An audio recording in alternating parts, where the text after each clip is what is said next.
बिस्मिल्लाहिर्रहमानिर्रहीम, अस्सलाम वालेकुम। पाकिस्तान के अंदर एक बहुत अहम चीज़ होने जा रही है और वो है इंतखाबात। तारीख़ आप तक पहुंच चुकी है, दिन आप लोगों को पता चल चुका है। ज़ाहिर सी बात है 9 to 5 वो पोलिंग डे होगा, छुट्टी भी होगी। और जब ऐसे में सब कुछ हो गया है तो स्केड्यूल का वेट है और स्केड्यूल आपको इस महीने के आखिर तक मिल जाएगा। मतलब चंद दिनों की बात है और उसके बाद इलेक्शन कमीशन जो है वो बाकायदा तौर पर स्केड्यूल भी इंतखाबात का जारी कर देगा। सो वन लाइनर ये है कि जी इलेक्शन का माहौल बन चुका है। अगर आप इस चीज़ को मज़ीद समझना चाहते हैं तो आप ये समझ लीजिए कि सियासी दाव पेच शुरू हो चुके हैं, सियासी सफ़ बंदियों का इंतज़ाम हो चुका है और सियासत की जो नई सफ़ बंदियाँ हैं वो बहुत कुछ बदलने वाली हैं। जैसे कि अब से कुछ महीनों पहले, आज की तारीख से, मतलब ये हम नवंबर में 7 नवंबर को मैं आपसे गुफ्तगू कर रही हूँ और 7 जनवरी को अगर आप चले जाएँ, इसी साल 2023 की 7 जनवरी को आप जाएँ तो आप में से किसी ने भी ये नहीं सोचा था कि वो नवाज शरीफ जिसको एक साजिश के ज़रिए, वो नवाज शरीफ जिनको एक झूठे बयानिए के ज़रिए, वो नवाज शरीफ जिनके ख़िलाफ़ तो पूरी कायनात ने साजिश कर ली कि भाईजान इनको बाहर निकाले पाकिस्तान की सियासत से, और फिर उसके बाद लोगों के दिमाग में ये चीज़ बिठा दी गई कि Nawaz Sharif is over done and dusted. वो नवाज शरीफ इतनी जल्दी पाकिस्तान के अंदर ना सिर्फ वापस आएंगे बल्कि वापस आकर के वज़ीर आज़म भी बनेंगे। तो इतनी जल्दी किसी ने भी नहीं सोचा था। वो इसलिए क्योंकि इससे पहले भी होता रहा है, जो सियासतदान हैं उनको जिला वतनी का सामना करना पड़ा है। सियासतदानों को पार्लियामेंट्री पॉलिटिक्स से बाहर रखा गया है, लेकिन फिर उनको वापसी के लिए बहुत ज़्यादा वक्त दरकार होता था। मतलब 1, 2, 3 साल नहीं, 8 साल, 9 साल, 10 साल। क्योंकि इस दफ़ा जो चेंज था या चेंज है वो इमरान खान फैक्टर है और इमरान खान फैक्टर था। इससे पहले कोई भी इतना डम पाकिस्तान की रियासत को नहीं मिला था। मैं इमरान खान साहब को डम ही कहूँगी क्योंकि जितनी सपोर्ट पाकिस्तान की रियासत ने इमरान खान को दिखाई थी, उनकी ऑपोजिशन में भी, मतलब ऑपोजिशन में खैर सपोर्ट क्या दिखाई थी, ऑपोजिशन में तो पूरा का पूरा इमरान खान साहब उनका प्रोजेक्ट थे, और हुकूमत के अंदर जितनी सपोर्ट इमरान खान साहब को मिली थी शायद ही किसी वज़ीर आज़म को मिली हो। लेकिन उसके बावजूद इमरान खान साहब कुछ नहीं कर पाए थे। परफॉर्मेंस उनकी ज़ीरो थी, 0/0, ये इनकी सूरत हाल थी। लेकिन अब क्योंकि इलेक्शन का माहौल बना हुआ है तो सिचुएशन ये है, सूरत हाल ये है, सीन ये है कि 28 मई वाले इन हैं और 9 मई वाले आउट हैं। सूरत हाल ये है कि जो नवाज शरीफ हैं वो हिट हैं, जरदारी साहब मिस हैं और इमरान खान साहब फ्लॉप है। अब आप कहेंगे कि ये इतनी बड़ी बड़ी बातें आप बिनेश क्यों करें। मैं आपको बिल्कुल आज की चंद चीज़ें आपको बता देती हूँ और उससे आपको पता चल जाएगा कि पाकिस्तान का जो मंजरनामा है, पाकिस्तान का जो सीन है वो क्या है।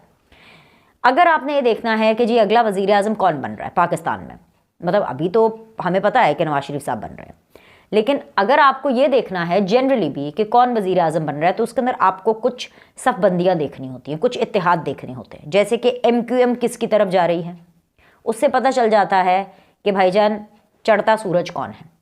अब MQM भागी भागी लाहौर पहुंची और MQM के वसीम अख्तर साहब को पता नहीं, मैं जब भी देखती हूँ ना तो मुझे हंसी आ जाती है। आपको याद है बहुत पहले, तब मैं बहुत मेरे अर्ली डेज थे करियर के और तब मैं न्यूज़ एंकरिंग करती थी, तो मुझे याद है कि वसीम अख्तर साहब की एक प्रेस कॉन्फ्रेंस या उनका एक बयान था नवाज शरीफ और शहबाज शरीफ के बारे में कि गंजे बाल लगवाते फिरते हैं।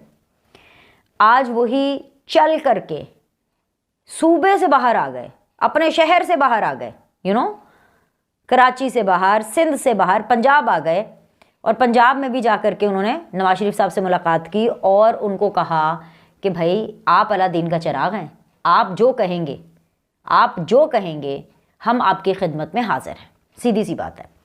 तो फैसला ये हुआ कि सिंध के अंदर जो इलेक्शन है वो बेसिकली नवाज शरीफ साहब यानी PMLN एंड MQM मिल के लड़ेगी। अगर मैं अंदरूनी सिंध की बात करूं तो वहाँ पे जो PMLN है वो GDA के साथ मिलकर के इलेक्शन लड़ेगी। अगर मैं खैबर पख्तूनख्वा की बात करूं तो वहाँ पर JUI और ANP प्लस नून लीग मिलकर के इलेक्शन लड़ेगी। बलूचिस्तान की बात करूं तो बाप पार्टी जो है वो भी ताल से ताल मिलाने के लिए बिल्कुल भरपूर तरीके से तैयार है। तो फिर अगला वज़ीर आज़म कौन है बूझो तो जाने, बूझने के बिल्कुल कोई इनाम नहीं मिलेगा, कोई पैसे नहीं मिलेंगे। उसकी वजह यह है कि इतना एविडेंट है कि वज़ीर आज़म नवाज शरीफ है, क्योंकि नवाज शरीफ ही वो शख्स है जिसके ऊपर ना सिर्फ रियासत को एतबार है, जिसके ऊपर ना सिर्फ इस्टेब्लिशमेंट को एतबार है, जिसके ऊपर ना सिर्फ अब उनकी अपनी पॉलिटिकल पार्टी को, भाई शहबाज साहब को भी उन्होंने देख लिया, हमजा साहब को भी उन्होंने देख लिया, नवाज शरीफ की एब्सेंस में काम करके भी देख लिया, पता चल गया कि भाई नवाज शरीफ साहब ही हैं जो कि ये तमाम तर मामलात कर सकते हैं। ठीक है, अब ऐसे में जब सफबंदियाँ चेंज हो रही हैं तो कुछ और चीज़ें भी चेंज हो रही होंगी, जैसे कि जो बशीर मेमन साहब हैं, जो साबिक DGFIA हैं, उनको एक बहुत अहम ओहदा मिलना, ये अपने आप में अगेन बहुत ज़्यादा मायने रखता है। वो इसलिए मायने रखता है क्योंकि वो साबिक DGFIA रह चुके हैं और वो इस मामले में बहुत ज़्यादा खुल करके बात कर चुके हैं कि किस तरीके से उनके सामने ना सिर्फ इमरान खान साहब ने मरीम नवाज साहिबा को गालियाँ दी, बल्कि उनको ये इंस्ट्रक्शंस दी गई थी, फ्रॉम द हाईएस्ट फॉरम दी गई थी कि जी जितने भी नून लीग के बड़े बड़े लीडर्स हैं उनके खिलाफ केस बनाओ, नाम दे करके उनको असाइनमेंट सौंपी गई थी कि भाई इसको भी बुलाओ, इसके को भी ज़रा टाइट करो, इसके खिलाफ भी ज़रा केस बनाओ, लेकिन उन्होंने सबको मना कर दिया। अब इन रिटर्न क्या हुआ, जब नवाज शरीफ साहब पाकिस्तान आए तो सिंध से एक बहुत बड़ा काफ़िला आया, और वैसे तो खैर खेलदास कोहिस्तानी जो हैं उन्होंने भी एक काफ़ी ज़्यादा लोगों को लेकर के, एक बहुत बड़े काफ़िले को लेकर के वो लाहौर पहुँचे थे, लेकिन उसके अलावा बशीर मेमन साहब का जो काफ़िला था वो काफ़ी बड़ा था। प्लस बशीर मेमन साहब जिस तरह से मुश्किल दौर में अपने स्टांस पे डटे रहे कि नहीं भाई मैं नहीं जो है किसी के ऊपर नाजायज़ और बेजा किस्म का प्रोपेगेंडा वाला केस बनाऊंगा और मैं ये नहीं करूंगा, तो अब जब मुश्किल वक्त गुजर गया है तो अब उनको भी कुछ ना कुछ देना था। सो उन्होंने जो मुश्किल वक्त में नून लीग का ट्रस्ट अर्न किया उसका फल उनको आज मिला, और फल उनको ये मिला कि बशीर मेमन साहब को जो सिंध है उसमें PMLN ने सिंध के अंदर एक अहम पोजीशन दे दी कि भाई आप सिंध के अंदर तमाम चीज़ों को लुक आफ्टर करो और आप उन तमाम चीज़ों को मैनेज करें। ये बशीर मेमन साहब के बताने की वजह और उनको दिया गया डेजिग्नेशन, दोनों चीज़ें बहुत अहमियत रखती हैं कि मामलात किस तरफ जा रहे हैं। मामलात इस तरफ जा रहे हैं कि जो 9 मई वाले हैं ना उनको किसी सूरत माफ़ी नहीं मिलनी है, क्योंकि आज ही के दिन जहाँ पर एक तरफ टेलीविज़न स्क्रीन्स के ऊपर ये फुटेजेस, ये मंजरनामे चलते रहे कि किस तरह से MQM का वफ्द आया, उनको अली परवेज़ मलिक साहब ने रिसीव किया ये अल्लामा इकबाल एयरपोर्ट से, उसके बाद नवाज शरीफ साहब से उनकी मुलाकात हुई, शहबाज शरीफ थे उस मीटिंग के अंदर, इसके अलावा मरीम नवाज साहिबा थी उस मीटिंग के अंदर, फिर उसके बाद ख्वाजा साद रफ़ीक साहब, वो ख्वाजा साद रफ़ीक साहब जो यही कहते थे कि जी हम लोहे के चने हैं, हमें चबाना इतना आसान नहीं है, दांत वान टूट जाते हैं।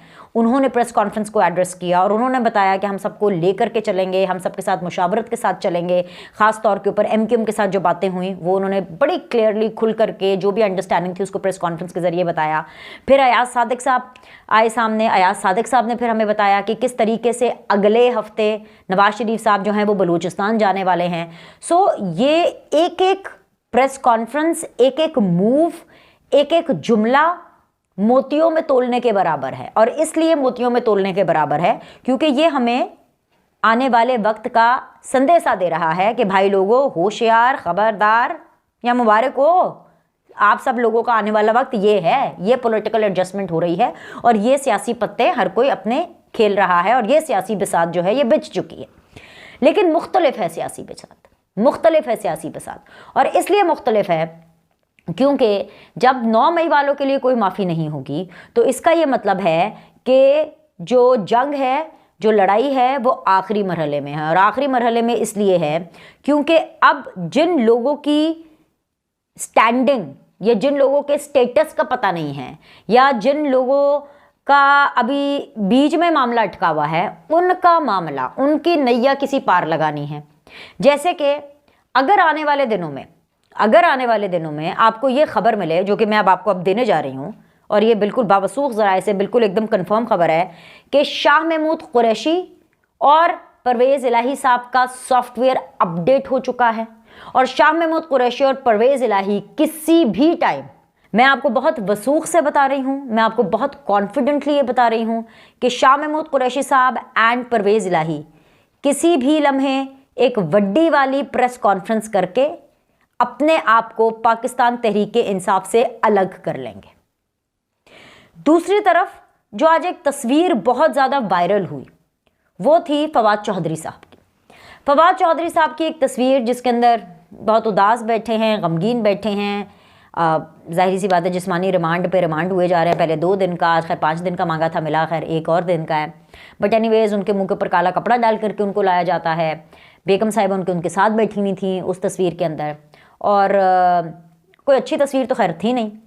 लेकिन मामला ये है कि जब इन लोगों को, जब ये वक्त के फ़िरौन बने हुए थे, समझाया जाता था, रिक्वेस्ट की, हम जैसे लोग तो रिक्वेस्ट ही कर सकते हैं ना, हम कहाँ इनको समझा सकते हैं, हम इनको रिक्वेस्ट कर सकते हैं, तो ये हमें किसी खातिर में नहीं लेते थे। बल्कि मुझे अच्छी तरह याद है कि जब फवाद चौधरी साहब को पहली दफ़ा अरेस्ट किया गया तो मैंने इन्हीं की जो वाइफ हैं हिबा, उनको अपने प्रोग्राम में मदऊ किया। ऑफकोर्स मेरी टीम ने उनको मदऊ किया, लेकिन उस दिन इनके सेगमेंट से पहले, हिबा फवाद चौधरी के सेगमेंट से पहले पीटीआई के एक और शख्स का सेगमेंट था जो कि बैरिस्टर सैफ साहब थे, और उनके साथ सेगमेंट में एक हीटेड आर्ग्यूमेंट हुई, और इतनी हीटेड आर्ग्यूमेंट हुई कि मुझे उनको काफ़ी आड़े हाथों लेना पड़ा। और फिर उसके बाद बैरिस्टर सैफ साहब जो है वो खुद ही प्रोग्राम छोड़ गए, उन्होंने अपनी लाइन ड्रॉप की, फ़ोन काटा और गुस्से में चले गए, राइट। उसके बाद जब मैंने हिबा फवाद चौधरी साहिबा के ऊपर कट किया और मैंने कहा कि अब मैं आपसे बात करना चाहूँगी, और उनको ज़ाहिरी सी बात है सरासर एक पर्सनल कैपेसिटी में बुलाया था, बिकॉज वो फवाद चौधरी साहब की एहलियाँ हैं, उनसे कोई सियासत के बारे में बात तो करनी नहीं थी, फवाद चौधरी साहब के केस के बारे में बात करनी थी। लेकिन तब हालात कुछ और थे ना, तो तब उन्होंने कहा कि बीनश मैं आपका प्रोटेस्ट करती हूँ, आपके शो का प्रोटेस्ट करती हूँ, क्योंकि आपने पीटीआई के बैरिस्टर सैफ के साथ जो है एक बायस्ड एटीट्यूड रखा है, तो मैं आपके शो में नहीं बैठूंगी। और वो ये कह करके मेरे शो से चली गई। आज उनका स्टांस बिल्कुल मुख्तलिफ होगा, क्योंकि आज हालात बिल्कुल मुख्तलिफ हैं। ये वाक़या आपको बताने का मकसद ये था कि पाकिस्तान तहरीक-ए-इंसाफ के लोगों का एटीट्यूड ये हुआ करता था, और अब इनका एटीट्यूड ये है कि कोई तो हमें बुला लो, हमें प्रेस कॉन्फ्रेंस कर दें, कोई तो हमें कुछ लिखा हुआ दे दो, हम वो पढ़ करके सुना दें। तो वक्त वक्त की बात है। तो जब हम इनको समझाया करते थे या रिक्वेस्ट किया करते थे इनसे, हम जैसे लोग रिक्वेस्ट किया करते थे, तब ये मानते नहीं थे, क्योंकि खुमार कुछ और था। अब मामला ये है कि जो फवाद चौधरी साहब हैं और इनके साथ साथ असद कैसर साहब, ये भी अनकरीब एक बहुत बड़ी अनाउंसमेंट करने वाले हैं। वो वाली अनाउंसमेंट जिस तरह की अनाउंसमेंट फ़ारूक हबीब साहब ने की थी, क्योंकि असद कैसर साहब जो हैं उन्होंने अभी तक अपनी पार्टी की अनाउंसमेंट नहीं की है। फवाद चौधरी साहब ने अपने आप को पीटीआई से तो सो कॉल्ड अलग कर लिया, इस्तेकाम पाकिस्तान पार्टी की लॉन्च सेरेमनी पर भी मौजूद थे, लेकिन दिल से वो उनके साथ नहीं हुए। और उन्होंने कहीं ना कहीं ये एक कॉर्नर ज़रूर रखा कि भाईजान क्या पता इमरान खान के फ़ौजियों के साथ हालात बेहतर हो जाए, 28 मई वालों के बजाय 9 मई वालों की ज़रा फिर से ज़रा यस हो जाए, तो मैं दोबारा इमरान खान साहब के साथ आके खड़ा हो जाऊँगा। तो ये मौका अब उनको नहीं मिलेगा। सो अब इनको क्लियरली अपनी पोजीशन लेनी पड़ेगी। तो अगर आने वाले दिनों के अंदर आपको फवाद चौधरी एंड असद कैसर साहब भी अपनी अपनी पार्टीज रिस्पेक्टिवली अनाउंस करते हुए नजर आए, तो आपने घबराना नहीं है। और बाकी जाहिर सी बात है, बुशरा बीबी और खावर मानेका ये पाइपलाइन में हैं। सो ये जो तमाम 9 मई वाले लोग हैं ना, इन्होंने बड़े वाला खड़ाक दिखाना है इमरान खान के अगेंस्ट। हमारे लिए वो बड़ा खड़ाक नहीं होगा, हमारे लिए तो बड़ा खड़ाक वही था ये जो 9 मई को कर चुके, क्योंकि उससे पहले इनमें से हम लोगों में से किसी ने ये नहीं देखा था कि 9 मई को इन लोगों ने क्या चंद चढ़ाया है, या इस तरह का चंद इससे पहले कोई चढ़ाओ। ओके, सो अब ये सब लोग ये काम करने वाले हैं। आखिर में इस वीडियो को क्लोज करने से पहले जरदारी साहब को, जो मैंने अपनी वीडियो के अंदर पहले कहा था कि नवाज शरीफ साहब हिट हैं, इमरान खान साहब तो मतलब फ्लॉप हैं और जरदारी साहब मिस हैं, तो उस जरदारी साहब मिस हैं वाली चीज़ को मैं थोड़ा सा एलाबरेट कर लूँ। जरदारी साहब के साथ अनकरीब नवाज शरीफ साहब की मुलाकात होने वाली है। पहले मुलाकात होगी और फिर उसके बाद जो नवाज शरीफ साहब हैं वो अपने सिंध के दौरे पर जाएंगे। सो अभी जो दौरा कन्फर्म्ड और प्लान्ड है वो बलूचिस्तान का है, जो कि अगले हफ्ते होगा, और उसके बाद डेफिनेटली सिंध की बारी आएगी। और अगर आसिफ अली जरदारी साहब के साथ मुलाकात नवाज शरीफ साहब की बलूचिस्तान जाने से पहले हो गई, तो फिर पहले सिंध जाया जाएगा और उसके बाद बलूचिस्तान जाया जाएगा। जो मेन खबर है, जो मेन पैक है इसमें, वो ये है कि आपने बयानात की तरफ नहीं जाना कि घोटकी में बैठ के आसिफ अली जरदारी साहब क्या कह रहे हैं। आपने इस चीज़ को बहुत अच्छे तरीके से समझना है कि पाकिस्तान को इस टाइम पर एक मुफाहमत की सियासत की ज़रूरत है, और नवाज शरीफ और इमरान खान में बहुत फ़र्क है। नवाज शरीफ इमरान खान की तर्ज की सियासत नहीं करते, और ना उस तरह की सियासत की गुंजाइश है, और ना वो ये उस तरह की सियासत को इनकरेजमेंट मिलेगी किसी भी कॉरिडोर से। फौज की तरफ से तो बिल्कुल भी पजीराई नहीं मिलेगी। फौज इस किस्म की घटिया किस्म की सियासत को बिल्कुल भी अलाउ नहीं करेगी जो इमरान खान ने नफ़रत का बीज बोया और नफ़रत की सियासत की।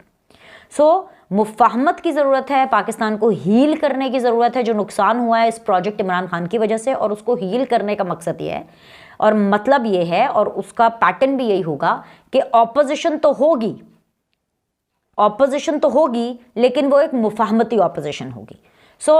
पाकिस्तान को उनका वज़ीर आज़म तो मिल चुका है जो कि है नवाज शरीफ। अब आने वाले दिन हमें यह बताएंगे कि पाकिस्तान का ऑपोजिशन लीडर कौन होगा। इतना मैं आपको बता देती हूं कि पाकिस्तान का ऑपोजिशन लीडर पीपल्स पार्टी से नहीं होगा। जो ऑपोजिशन लीडर होगा वो बिल्कुल वैसा होगा पाकिस्तान का जैसे कि हमने अभी इस 16 महीने की असेंबली में राजा रियाज साहब को देखा। इस टाइप का कोई ऑपोजिशन लीडर होगा। नवाज शरीफ एंड आसिफ अली जरदारी साहब की बहुत जल्द एक मुलाकात होने वाली है और उसके बाद सिंध का दौरा भी होगा। अभी के लिए लाइक करें, सब्सक्राइब करें। आपसे अगली वीडियो में मिलते हैं।